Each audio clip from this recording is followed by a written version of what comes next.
করুণ কষ্ট আমি দেখছি নবী সহ্য হয় না। আল্লাহ নবী ডাক দিয়ে বললেন, সাহাবীরা রে, আমার বেলালকে কে আজাদ করে আনবে বলো, আমি জান্নাতের ওয়াদা দিলাম। আবু বকর বলল, হুজুর আমি দৌড় দিয়ে বেলালকে নিয়ে আসতেছি। বাড়ি যাইয়া উমাইয়ার কাছে বলল, উমাইয়া কত টাকা লাগবে বেলালকে মুক্ত করতে? বলে 40,000 দিরহাম। 40,000 দিরহাম দিয়ে হযরত আবু বকর বেলালকে কিনে নিয়ে এসে আজাদ করে দিয়ে মুক্ত করে দিলেন। একবার জোরে বলা যাবে কি মারহাবা। আর এই হাজারবাসী হযরত বেলাল নবীজিকে এতই পরিমাণে ভালোবাসতেন, আখা কালেমার জন্য একজন কৃতদাস এত পরিমাণে মার খাইছে। ইথিওপিয়া নাম ছিল আবিসিনিয়া, আগে নাম ছিল আবিসিনিয়া, ইথিওপিয়া, কেনিয়া, ঘানা, এই অঞ্চলটাকে আগে বলা হতো আবিসিনিয়া। আফ্রিকান নিগ্রো মানুষ ছিল এরা, খুব কালো, চেহারার মধ্যে কোনো সৌন্দর্যতা ছিল না, কিন্তু বেলাল অন্তর ছিল ভালো। এক দেখাতে কালেমা পড়ে ফেললেন হযরতে বেলাল। আহা, কালেমা তো পড়লেন, কিন্তু কালেমা পড়ার পরে এত বড় নিষ্ঠুর অত্যাচার তার মনিব উমাইয়া করেছিল। গলার মধ্যে রশি বেঁধে বেঁধে বেলালকে মক্কার অলি গলি দিয়ে তাকে টানা হতো। পিটাইয়া পিটাইয়া চামড়াগুলি বেলালের উঠানো হলো। 2,500 বাসী নবীর ভালোবাসা একজন সাহাবীর চামড়া চলে গেল, গোশত উঠিয়ে ফেলে দেয়া হয়ে গেল। গলার মধ্যে রশি বেঁধে হাত পাগুলি বেঁধে বেঁধে বেলালকে মরুভূমির মধ্যে ফেলে দিয়ে আসা হতো পাথর চাপা দিয়ে। প্রচণ্ড লু হাওয়া, উত্তপ্ত বালুগুলি বাতাস ছড়িয়ে ছড়িয়ে বেলালের সমস্ত শরীরের মধ্যে ফুসকা পরে পরে ঘা হতো। অজ্ঞান হয়ে মাঝে মধ্যে পড়ে থাকতো। হুশ ফিরে আসলে বেলাল একটা কথা বলতো, আহাদ আহাদ, আল্লাহ এক, আল্লাহ এক, কুল হু আল্লাহু আহাদ, আল্লাহ এক, আল্লাহ এক। আল্লাহ ছাড়া আর কোনো মালিক নাই, আল্লাহ ছাড়া আর কোনো খালিক নাই, আল্লাহ ছাড়া আর কোনো রহমান নাই, আল্লাহ ছাড়া আর কোনো রহিম নাই, আল্লাহ ছাড়া আর কোনো গফফার নাই, আল্লাহ ছাড়া আর কোনো গফুর নাই, আল্লাহ ছাড়া আর কোনো করিম নাই, আল্লাহ ছাড়া আর কোনো সত্তার নাই, আল্লাহ ছাড়া আর কোনো জব্বার নাই, আল্লাহ ছাড়া আর কোনো রাজ্জাক নাই। এইভাবে বেলালের জীবন পার হতে লাগলো। আবু বকর এসে বলল, হুজুর একজন মানুষের জীবন এইভাবে কি করে আর বরদাস্ত হয়? বেলালের এতই করুণ কষ্ট আমি দেখছি নবী সহ্য হয় না। আল্লাহ নবী ডাক দিয়ে বললেন, সাহাবীরা রে, আমার বেলালকে কে আজাদ করে আনবে বলো, আমি জান্নাতের ওয়াদা দিলাম। আবু বকর বলল, হুজুর আমি দৌড় দিয়ে বেলালকে নিয়ে আসতেছি। বাড়ি যাইয়া উমাইয়ার কাছে বলল, উমাইয়া কত টাকা লাগবে বেলালকে মুক্ত করতে? বলে 40,000 দিরহাম। 40,000 দিরহাম দিয়ে হযরত আবু বকর বেলালকে কিনে নিয়ে এসে আজাদ করে দিয়ে মুক্ত করে দিলেন। একবার জোরে বলা যাবে কি মারহাবা। ও নবীর উম্মত, আজকে ইসরাইল ফিলিস্তিনিদেরকে যেইভাবে নির্মমভাবে অত্যাচার করে বাজান, একটা দুইটা বছর না, আজকে 76 বছর ধরে ইসরাইল ফিলিস্তিনিদেরকে মারতেছে। কত মায়ের কোল ওরা খালি করছে, কত সন্তানকে ওরা এতিম বানাইছে, লক্ষ লক্ষ কোল ওরা খালি করেছে, হাজার হাজার সন্তানদের করে এতিম বানাইছে। আজকে পুরা গাজা শহরটাকে বোমা মেরে মেরে ওরা একবারে কয়লার মতো কালো বানায় ফেলছে। সুন্দর সুন্দর বিল্ডিং গুলা ভেঙে ফেলেছে, চমৎকার চমৎকার আবাসগুলি আজকে মরুভূমির মতো বানিয়ে ফেলতেছে। ও মুসলমান, আপনাদেরকে বলি, আমরা সুন্নি মুসলমান, আমরা মুসলমান, ওই গাজার মুসলমানদের পক্ষে যুদ্ধ করার সামর্থ্য আমাদের নাই। যদি সুযোগ হতো ওই ফিলিস্তিনের স্বাধীনতার জন্য আমরাও জিহাদের ময়দানে যাইতাম। কথা বলেন ঠিক কিনা? কিন্তু আজ আপনাদেরকে একটা প্রতিবাদের ভাষা দিয়ে যাই, ওই ইসরায়েলের একটা পণ্য বাংলাদেশে আছে, তার নাম পেপসি আর কোকা কোলা, আর একটা কোম্পানির নাম নেসলে। এক একটা কোম্পানি আছে নেসলে, বিশ্বব্যাপী এই কোম্পানির নাম নেসলে। আর একটা কোম্পানি আছে পেপসি, কোকা কোলা, খাদ্য খাবার বিক্রি করে। সারা পৃথিবী থেকে হাজার হাজার কোটি কোটি টাকা ওরা নেয়, মুসলমানরা খায় নেসলে কোম্পানির খাবার, শিশুদের খাবার, কফি খাওয়ানো হয়, বিভিন্ন খাদ্য সামগ্রী এইগুলি নেসলে কোম্পানির মাধ্যমে বিক্রি করা হয়। ও আমার ২৫০০ মুসলমান, আপনাদেরকে আজকে বলে দিয়ে যায়, যদি আপনি ১ টাকা দিয়েও নেসলে কোম্পানির কিছু কিনে খান, তাহলে ১ টাকা আপনি ইসরায়েলে পাঠাইলেন।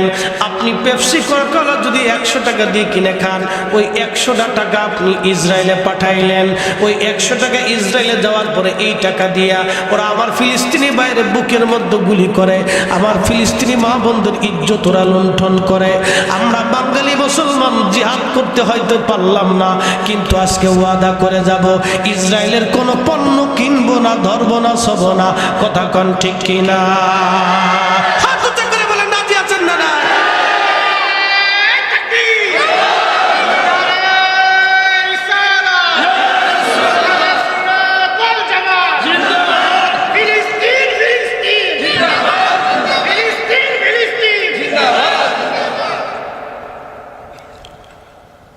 তেলের গাড়ি তেলে চলে,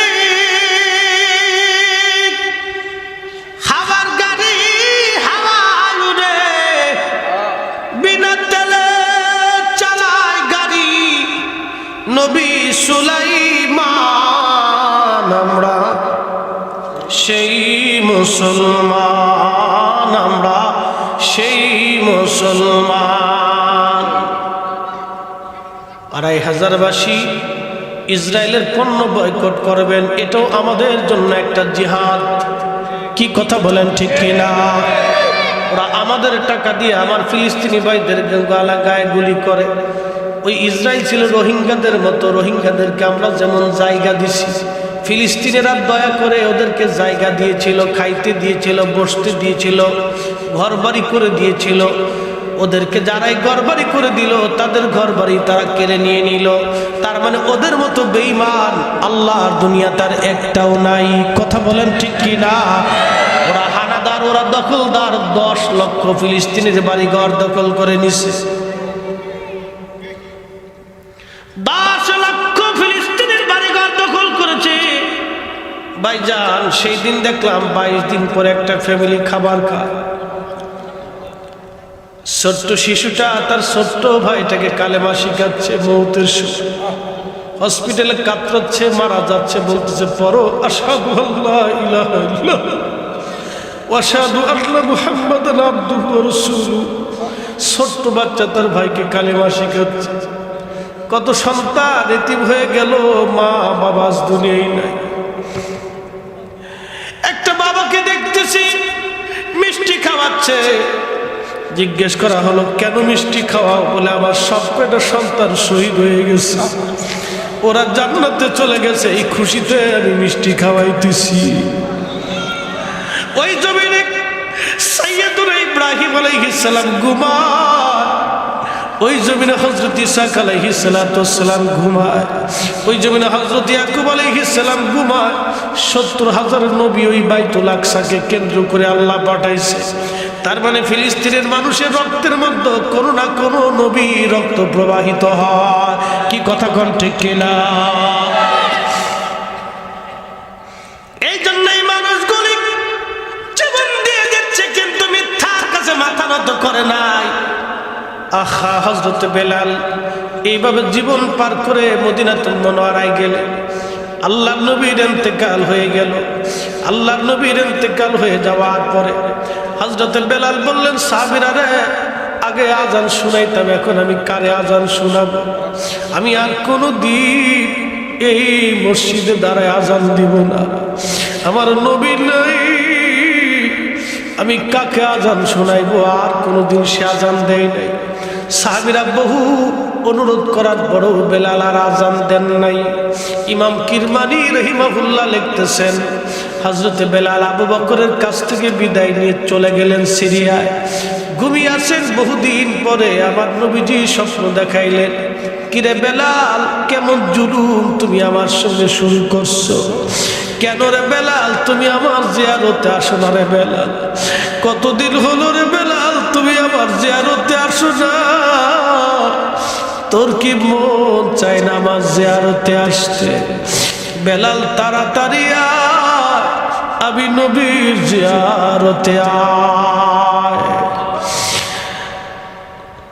হযরতে বেলাল ঘুম থেকে উঠে আর দেরি করেন নাই, সুদূর সিরিয়া থেকে রওনা হয়ে মদিনাতে আসছে। পবিত্র রওজা শরীফ তখন কাঠের জালি দিয়ে ঘিরে রাখা ছিল। হযরতে নবীর আশিক রওজা শরীফের পাশে বসে বসে কাঠের জালির সঙ্গে মাথা ঠেকায় কাঁদতেছে। নতুন মুয়াজ্জিন আসছে, বেলাল কাদের বলে, হুজুর গোলামকে আসতে বলেছিলেন, গোলাম আপনার কদমে হাজির হয়ে গেছে। ইয়া রাসূলুল্লাহ, আপনি হুকুম করেছেন গোলাম সিরিয়ার থেকে চলে আসছে। নবী গো, আমি আসছি, আপনি নবীর জিয়ারতে আমি আসছি। বেলালের মতো আশিক যদি আমি হইতাম, বেলালের মতো আশিক যদি আমি হইতাম, এ দুনিয়ায় নবীর দেখা পাইতাম, এ দুনিয়ায় নবীর দেখা পাইতাম। হযরত বেলাল কাঁদতেছে, নতুন মুয়াজ্জিন এসে দেখতেছে বেলাল কাঁদে, ডাক দিয়ে বলে, সাহাবীরা রে শুনছো, নবীর মুয়াজ্জিন বেলাল রাদিয়াল্লাহু আনহু ফিরে আসছে। সাহাবীরা বের হয়ে এসে দেখলো বেলাল বসে বসে কাঁদে। সব সাহাবীরা ডাক ডাকা, বেলাল রে, যেই লাহান দিয়ে তুমি নবীর আজান শোনাইতা, ওই লাহান দিয়ে তুমি আমরার আজান শোনা। বেলালের একটাই কথা, সাহাবীরা আগে আজান দিলে নবী নামাজ আসতো, বলো এখন আজান দিলে কি নবী আসবে? বেলাল আজান দেয় না।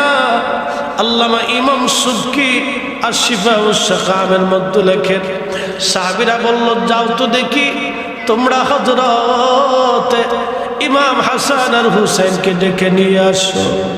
এরা যদি বলে তাহলে বেলাল অবশ্যই আজান দিবে। হাসান আর হুসাইন দুই ভাই নবীর চেহারা মোবারকের ছায়া পেয়েছিল।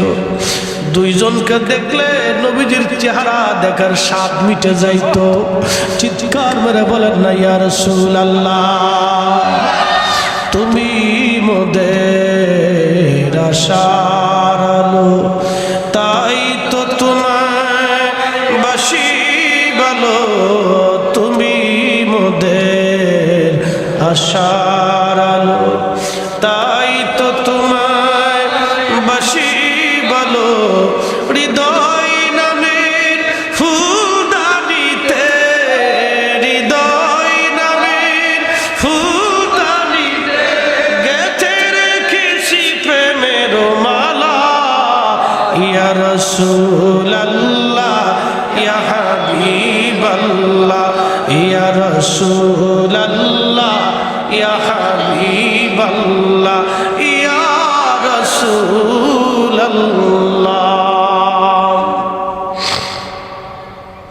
ইমাম হাসান হুসাইন রাদিয়াল্লাহু আনহুমা আসছে। হযরত বেলাল রাদিয়াল্লাহু আনহু রওজা শরীফ থেকে উঠে ইমাম হাসান রাদিয়াল্লাহু আনহুর বুকের মধ্যে মাথাটাকে গুন গুন করে কাঁদতেছে। ইমাম হাসানকে দেখলে নবী দেখার স্বাদ মিটে যাইত। নানার পরিপূর্ণ চেহারা পাইছিল, নবী দেখার স্বাদ মিটে যাইত। হযরত বেলাল কাঁদতেছিলেন ইমাম হাসান ইমাম হুসাইনের বুকের মধ্যে মাথা ঠেকাই। এমন সময় হযরত ইমাম হাসান ডাক দিয়ে বলল, নানার মুয়াজ্জিন, যে সুন্দর লাহান দিয়ে তুমি নানার আজান শুনে, আজকে উঠো, ওই আজানটা আমরা শুনাইয়া যাও। হযরত বেলাল আর স্থির থাকতে পারেন না।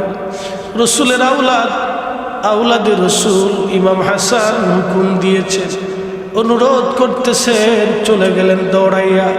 যেই মহিলার ছাদের উপরে দাঁড়াইয়া বেলাল আজান দিতেন, বনু নাজ্জার গোত্রের এক মহিলার ছাদ ছিল উঁচু, মসজিদে নববীর পাশেই ছিল এই ছাদ। এই ছাদের উপরে দাঁড়াইয়া বেলাল সারা জীবন আজান দিয়েছিলেন। ওই ছাদের উপরে দাঁড়ায় বেলাল আজান দিয়েছে, আল্লাহু আকবার, আল্লাহু আকবার। সারা মদিনাতে আজানের আওয়াজ ছড়ায় গেল। আবার আজান দিলেন, আল্লাহু আকবার, আল্লাহু আকবার। সারা মদিনা রন্দে রন্দে আজান ছড়াইল। ভোর কি সুন্দর আওয়াজ, আল্লাহ আল্লাহ। আজও সেই আজান আছে আগের মতোই, বেলালের মতো রূহ নেই। আজও সেই কোরআন আছে আগের মতোই, আবু বকরের মতো পাঠক নেই। আজও সেই মুসলিম আছে আগের মতোই, ওমর উসমান আলী নেই। আজও সেই আজান আছে আগের মতোই, বেলালের মতো মুয়াজ্জিন নেই।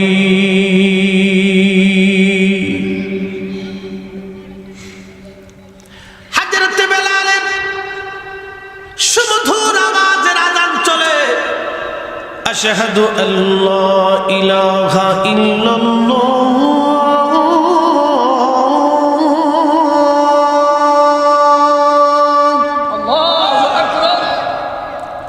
أشهد أن لا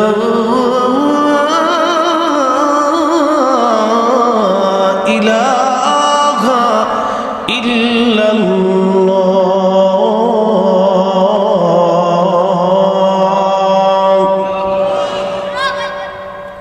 মদিনার ঘর থেকে বৃদ্ধ নারী পুরুষ সব বাচ্চা কাচ্চারা বের হয়ে আসছে।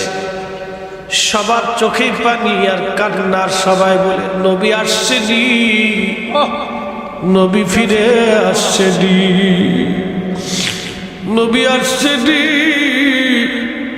নবী ফিরে আসছেনি, বলো নবী আসছেনি। সারা মদিনায় এইভাবে আওয়াজ এসে গেল। ইমাম সুবকি আর শিফাউস সাকামের মধ্যে লেখে, সারা মদিনার ভিতরে এইভাবে আওয়াজ আসতেছে, নবী ফিরে আসছেনি, বলো নবী আসছেনি। কান্নার আওয়াজ মদিনা ভারী হয়ে গেল। এমন কোন মদিনাবাসী নাই রে ওই দিন না কাঁদছিল বেলালের আজানে। আজানে এতই ফুজুদ ছিল, এতই প্রেম ছিল, এতই ভালোবাসা ছিল রে, এমন কোন সাহাবী নাই সেই দিন চোখের পানি না ঝরিয়েছিল। মসজিদের মধ্যে সাহাবীরা কেঁদে কেঁদে হয় না। বেলাল যখন বলল আশহাদু আন্না মুহাম্মাদার রাসূলুল্লাহ,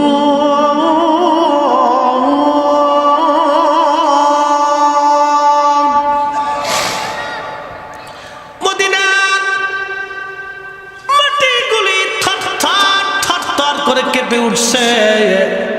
চিৎকার মেরে বলবেন আল্লাহু আকবার। ২৫০০ বাসী পৃথিবীতে কারো আজানে পৃথিবীতে ভূমিকম্প হয় নাই, আর কোনো দিন কারো আজানে ভূমিকম্প আসবে না। ওই দিন বেলালের আজানে সারা মদিনার মাটি থরথর থরথর করে কাঁপতেছিল। হযরত বেলালের আজানের এতই প্রেম, মদিনার মাটিগুলি থরথর থরথর করে কেঁপে উঠছে। চিৎকার মেরে জোরে বলেন আল্লাহু আকবার।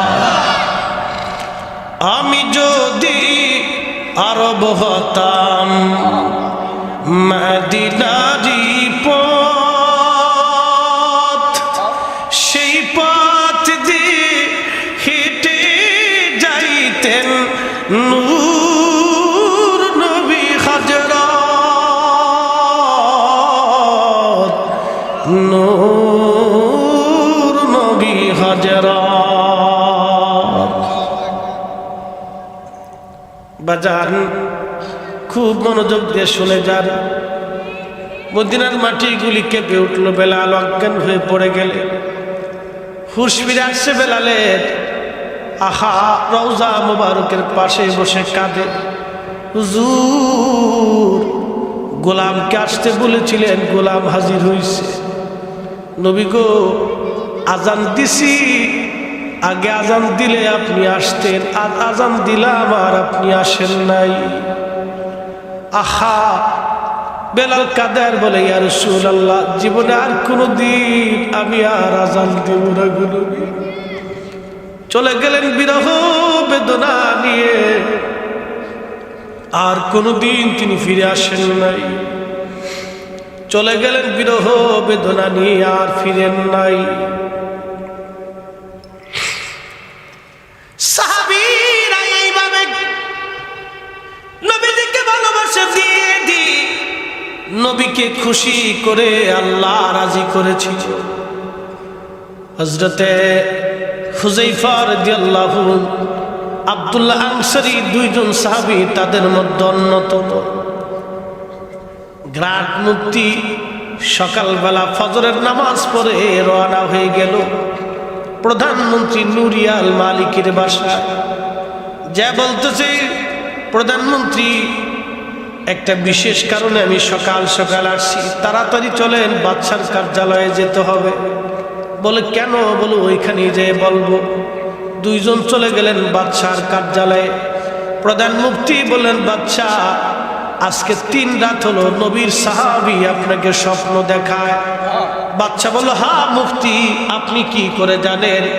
বলে, গত রাত্রিবেলা রহমতের নবীর সাহাবী হুযায়ফা রাদিয়াল্লাহু আনহু আমাকে স্বপ্ন দেখাইছে।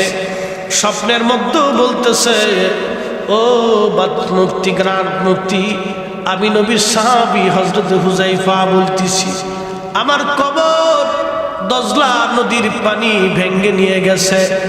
এক পাশ দিয়ে কবরের মধ্যে পানি প্রবেশ করে, আমার কবর স্যাঁতস্যাঁতা হয়ে গেছে।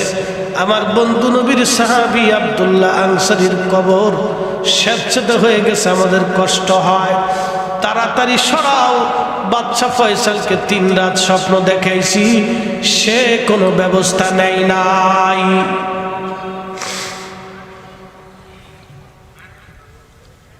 বাচ্চা ডাক দেখে, মুফতি, স্বপ্ন তো সত্য, কিন্তু দুনিয়ার কাজ আমি ভুলে গেছি, হায় সর্বনাশ, কি হবে এখন? মুফতি সাহেব, কবর স্থানান্তর করার ব্যাপারে আপনি ফতোয়া লেখেন। আমি তাড়াতাড়ি বোর্ড বসতেছি। মন্ত্রী পরিষদ নিয়ে, বুদ্ধিজীবীদেরকে নিয়ে বসে গেলেন।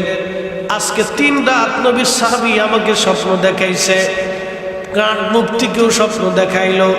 তাড়াতাড়ি দজলার পারে চলে আগে দেখেন কবর ভাঙছে কিনা। সবাই এসে দেখলো, হা, দজলার এক পার কবর ভেঙ্গে নিয়ে গেছে। কবরের ভিতরে কাফনের কাপড় দেখা যায়। তখন সবাই বলল, কি করা যায়? বলে, দ্রুত গতিতে সরাইতে হবে, তা না হলে ওনারা কষ্ট পাইলে আল্লাহর নবী কষ্ট পাবে, নবী কষ্ট পাইলে আল্লাহ কষ্ট পাবে। কথা বলেন ঠিক কিনা?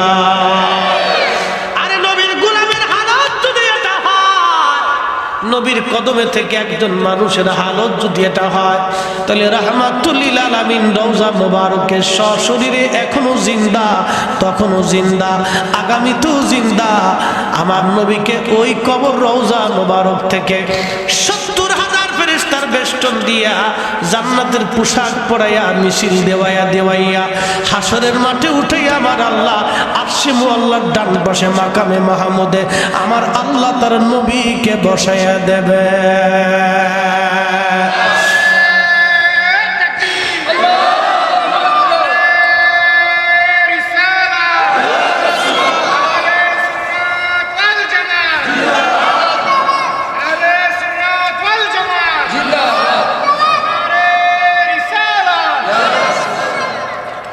শ্রেষ্ঠ নবী দিলাম রে তরিয়ে নিতে রোজা শরীক পথ না ভুলি তাই তো দিলে পাক কুরআনের বাণী খুদা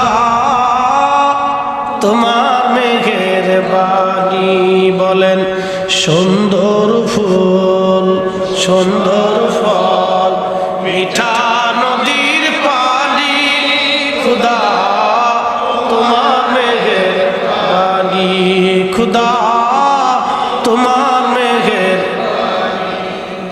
তুমি কতই দিলে রতন ভাই বাড়াদার পুত্র স্বজন খুদা পেলে অন্ন যুগাও মানি চাই না মানি খুদা তোমার মেহেরবানি সুন্দর ফুল সুন্দর ফল মিঠা নদীর পানি খুদা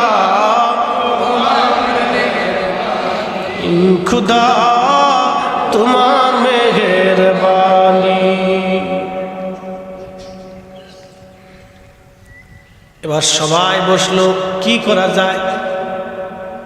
ইলেকট্রনিক্স মিডিয়া তখন তো এত প্রসিদ্ধ ছিল না, তারপরও বিভিন্ন পত্র পত্রিকায় মিডিয়ার মাধ্যমে ছড়াই গেল, সারা পৃথিবীতে ছড়িয়ে গেল সংবাদ। তখন ছিল হজের মৌসুম, লক্ষ লক্ষ হাজিরা তখন হজ করে। হাজিদের মধ্যেই সংবাদ ছড়াই গেল, শুনছো ইরাকের বাগদাদে দুইজন সাহাবীর লাশ পাওয়া গেছে, স্বপ্নে তারা কবর সরাইতে বলতেছে। দজলা নদীর পানি বলে তাদের কবরে ঢুকে, এই বলে কবর স্থানান্তর হবে। হাজিরা দরখাস্ত লেখলো ইরাকের বাদশাহ বরাবর, বাদশাহ আমরা নবীর ওই দুইজন সাহাবীর চেহারা মোবারক দেখতে চাই, আমরা তো কোনোদিন সাহাবী দেখি নাই, আজ আমরা সাহাবী দেখে আমাদের জীবন ধন্য করতে চাই। জোরে বলা যাবে আল্লাহু আকবার। 1300 বছর পরে হায় হায় হায় কি আশ্চর্য ঘটনা, হযরতে সাহাবীদের জেসেম উঠানোর জন্য, এই দেখার জন্য সারা পৃথিবী থেকে আবদার আসতেছে, মেইল আসতেছে, চিঠি আসতেছে। বাদশাহ ফয়সাল বললেন তাহলে কি করা যায়। তখন মন্ত্রী পরিষদ বুদ্ধিজীবীরা বললে একটা কাজ করেন, যেহেতু কবরে পানি ঢোকার জন্যই সাহাবীদের কষ্ট হচ্ছে, তাহলে আমরা দজলা নদীর পারের অংশটাকে আমরা একবারে ঢালাই করে দিয়ে পানি বন্ধ করে দিয়ে ভিতরের পানিগুলি নিয়ে ফেলে দিয়ে আমরা জায়গাটা শুকনা বানায় দিই। তারপরে হজ শেষ হয়ে যাওয়ার পরে হাজিরা যখন আসবে তখন আমরা কবর স্থানান্তর করে ফেলব। ইরাকের একটা জায়গা আছে, এই জায়গার নাম সালমান পার্ক। এখানে হযরত নবী সাহাবী সালমান ফারসি রাদিয়াল্লাহু আনহু ঘুমিয়ে আছেন। ওনার পাশে দুইজন সাহাবীর জন্য কবর খনন করা হলো। সালমান ফারসি রাদিয়াল্লাহু আনহু ঘুমিয়ে আছে। সালমান ফারসি 250 বছর পর্যন্ত হায়াত পাইছে। এই ওয়াজ আর একদিন করব, যদি আল্লাহ আবার কোনো দিন আনায়। খুব মনোযোগ দিয়েন। সালমান ফারসি রওজা শরীফের পাশে দুইজন সাহাবীর কবর খনন করা হলো। হাজিরা হজ শেষ করে ইরাকে ঢুকতে লাগলো। 5 লক্ষ মানুষ সারা পৃথিবী থেকে ইরাকে যে উপস্থিত হলো দুইজন সাহাবী দেখার জন্য। একবার জোরে বলবেন কি আল্লাহু আকবার।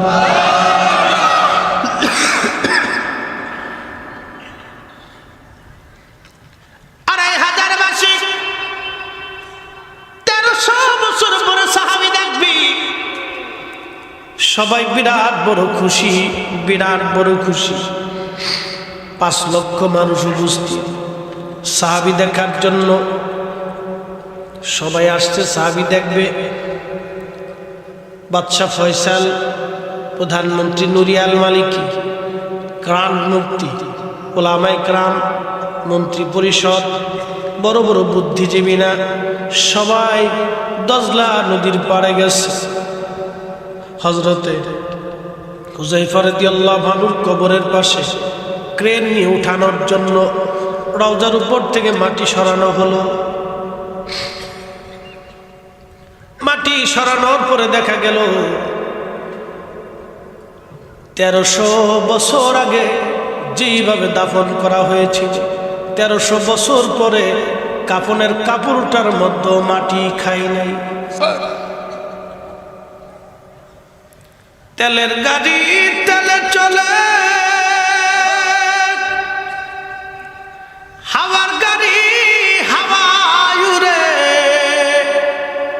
বিনা তেলে চালায় গাড়ি নবী সুলাইমান। আমরা সেই মুসলমান, আমরা সেই মুসলমান, আমরা মুসলমান, তার পরিচয় ভুলে গেছি আজ। যার কারণে আমাদের মধ্যে কোনো পাওয়ার নাই। আগের যুগের মুসলমান আকাশের দিকে তাকালে বৃষ্টি আসতো। খাজা আজমি শরীফ থেকে ধুলা মারলেন, ধুলাটা যে পড়লো পানিপথে। শুধু পানিপথে পড়ে নাই, ধুলাটা প্রত্যেকটা কাফেরের চোখে মুখে যায় পড়ে গেল। আর 3 লক্ষ পৃথিবীর সেনারা চোখে অন্ধকার দেখতে লাগলো, অন্তরে ভয় ঢুকে গেল, সেনাদের মধ্যে বিশৃঙ্খলা লেগে গেল। এক ধুলার আঘাতে 3 লক্ষ মানুষ খাজা বাবার ধুলার আঘাত সহ্য করতে পারে নাই। একবার জোরে বলা যাবে কি মারহাবা? সেই মুসলমান 3 লক্ষ সৈন্য খাজা বাবার ধুলা সহ্য করতে পারে। আমরা সেই মুসলমান মসজিদে জুতা চুরি করি। হ্যাঁ, কি কথা কর না কেন? মসজিদে জুতা চুরি করি, কি মুসলমান?